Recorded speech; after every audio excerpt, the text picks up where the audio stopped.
It's a delicacy, Jana whispered through gritted teeth. Just smile and pretend to love it. Jana picked up the specialized tongs and the tiny snail fork. She clamped the tongs around a slippery shell and dug the fork in. But her hands were shaking from the stress of the $50 steak they couldn't pay for. She squeezed the tongs too hard. The butter-slicked snail shell shot out of the tongs like a bullet. It flew across the table, ricocheted off Chrissy's water glass, and sailed through the air. Thwack!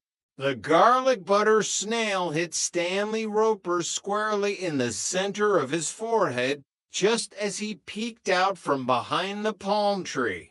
Gah! Roper yelped, swatting at his face, stumbling backward into a waiter carrying a tray of champagne flutes. The tray crashed to the floor with a deafening shatter, bringing the entire restaurant to a dead halt.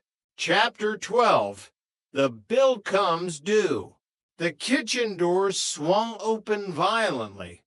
Chef Henry stormed out, his face purple with rage, followed closely by a panicked Jack Tripper holding a whisk.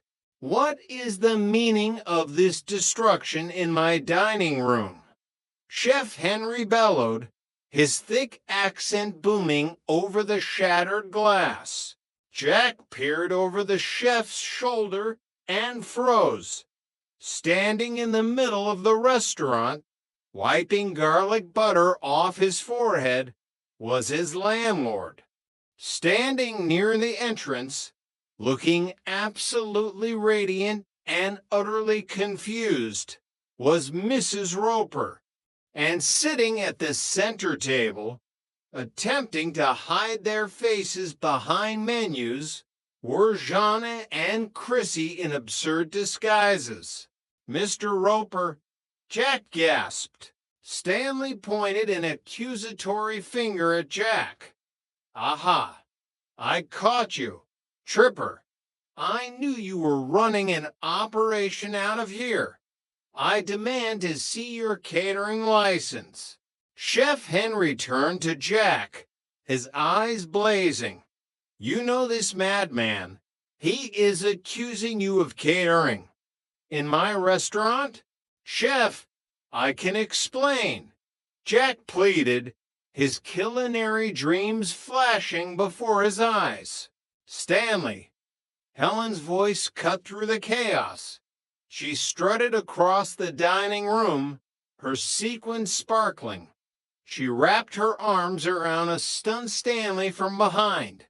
Oh, you wonderful, romantic fool. You set all this up for me? A dinner, a dramatic entrance, and Jack is cooking for us?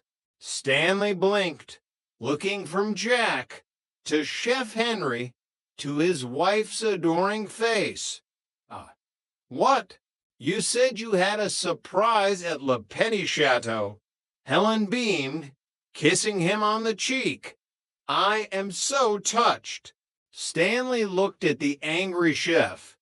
He looked at the shattered crystal on the floor. Then he looked at Helen.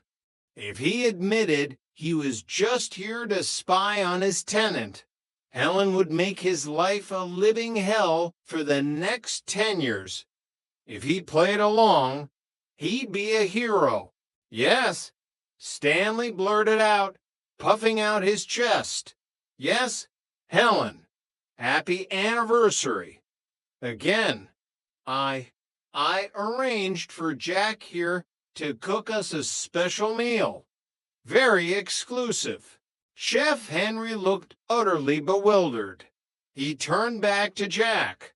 Tripper, explain this immediately, or you are fired before you even finish your shift. Suddenly, Jana stood up from her table, pulling off her sun hat. Chrissy stood up beside her, dropping the fox fur stole. Chef Henry, Jana said, projecting her voice so the entire restaurant could hear. "We are the Vanderbilt Smides of Connecticut, and we must say, the garlic butter on these snails, the trajectory, the aerodynamics, the pure flavor is magnificent. This young sous chef is a visionary." Chrissy nodded enthusiastically. "Yes, and whatever a Chateaubriand is, we want it cooked exactly the way Jack makes it. He is a genius." Chef Henry looked at the two women. He looked at the ropers. He looked at the shattered glass. Then, slowly, a reluctant smile spread across his face beneath the sharp mustache. "The Vanderbilt Smides," Henry murmured, smoothing his apron. "Well, if the elite of Connecticut are pleased, perhaps there is some talent here after all." He turned to Jack. "Clean up this mess, Tripper, then get back on the line. Your duck is waiting." Jack sagged against the kitchen door frame in sheer relief. "Yes, chef. Thank you, chef. As for you, monsieur," Henry turned to Stanley with a predatory smile. "Since you arranged this exclusive meal for your lovely wife, Francois will show you to a private booth. I highly recommend the caviar to start." Stanley's face drained of color as Francois approached with a fresh, priceless menu. He had saved face with his wife, but as he looked at the elegant surroundings, he realized this romantic gesture was going to cost him more than a month's rent at the apartment building. "Come along, Stanley," Helen purred, linking her arm through his. "Don't look so pale. It's only money." As the ropers were led away to their table, Jack walked over to Jana and Chrissy. He picked up a napkin and began helping the busboy gather the broken glass. "You guys," Jack whispered, looking up at his roommates with a mixture of exasperation and profound affection. "You nearly got me fired. You assaulted my landlord with a mollusk, and you ordered a $50 steak you can't pay for. We were trying to be supportive." Chrissy protested weakly. "I know." Jack smiled, shaking his head. "And it worked. I got the job." Jana sighed in relief, leaning back in her chair. "Well, thank goodness for that. Now, about that $50 steak." Jack winked, gathering the last of the glass onto a tray. "Don't worry about it. I'll tell Henry the Vanderbilt Smides found it a bit too pedestrian and sent it back. I'll box it up, and we'll eat it in the apartment at midnight. On the house. Oh, Jack, you are a lifesaver." Jana smiled, pulling her hat back on. As Jack pushed backward through the swinging kitchen doors, he felt a surge of triumph. He had survived the Regal Beagle Giant. He had survived the missing rent money. And now he had survived Chef Henry. Living with two women and a landlord who thought he was a culinary criminal was never easy. But as Jack tied his apron tighter and turned back to his simmering sauces, he knew one thing for certain.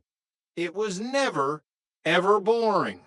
The apartment on the second floor, a novelization of mischief, misunderstandings, and modern living.